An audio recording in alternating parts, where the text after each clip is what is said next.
Hey Joe, I thought I'd do a quick little one here on just kind of a perspective from a perspective on drawing, say that teapot that you had. Um, I don't have a picture of it here with me, I didn't print it out.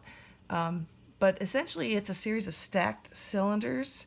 Each of the little indentations could kind of be viewed as as a cylinder.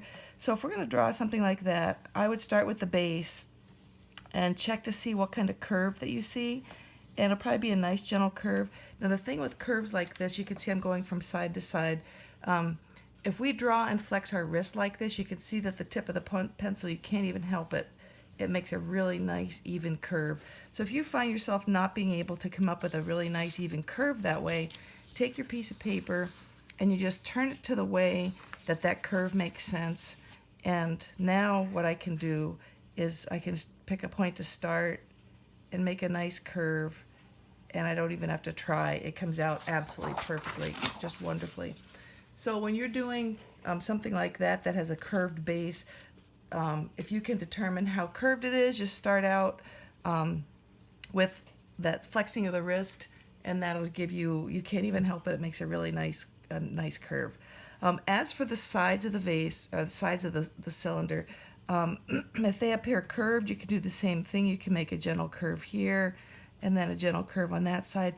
But more than likely, for guidelines' sake, we can make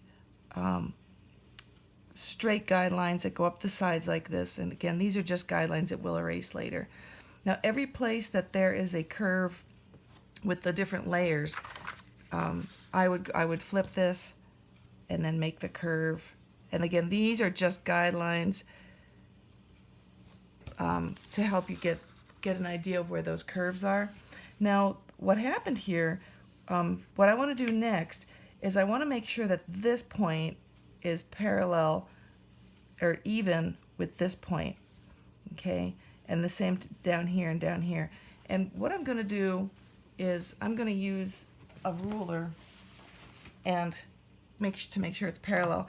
And this has lines on it so I can make sure it's parallel with the edge of the paper, which is machined in a factory, so we know that's absolutely parallel. So I'm going to put the edge of this right on one of the lines and then line this up to make sure it's parallel. And I'll make a line here and a line here. And that did end up pretty parallel for where my corners were.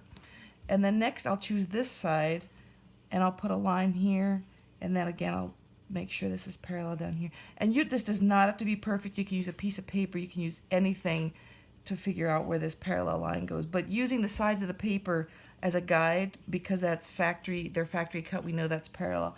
So I'm going to put a little line here and a little line here. And now I can see that my parallel line went a little bit high there.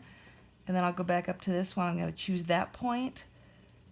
And now remember, this is just setting up guidelines. This does not have to be ruler exact.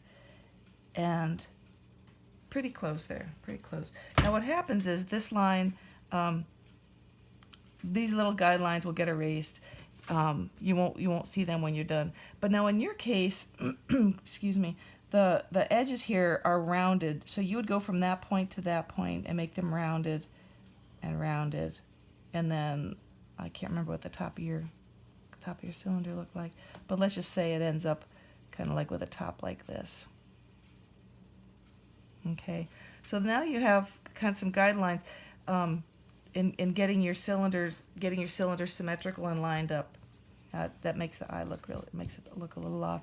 And then I would go back and I would again start from this curve and aim for where that is, and that way you get a nice your eye will be it'll be restful for your eye to look at it when it seems all nice and stacked. Now these curves all have to kind of be what I was calling twin lines. So we can't call them parallel because parallel lines are straight lines that never meet, and these are more like pieces of a concentric circle. What you want to remember is that this curved line has kind of an alter line that's on the back. Okay, so you want to make sure that these lines are parallel, and remember that there's another line that continues around the back side that we can't see.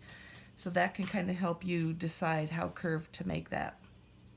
Okay, so making straight guidelines down the side, those will get erased when you put your little curved ones in.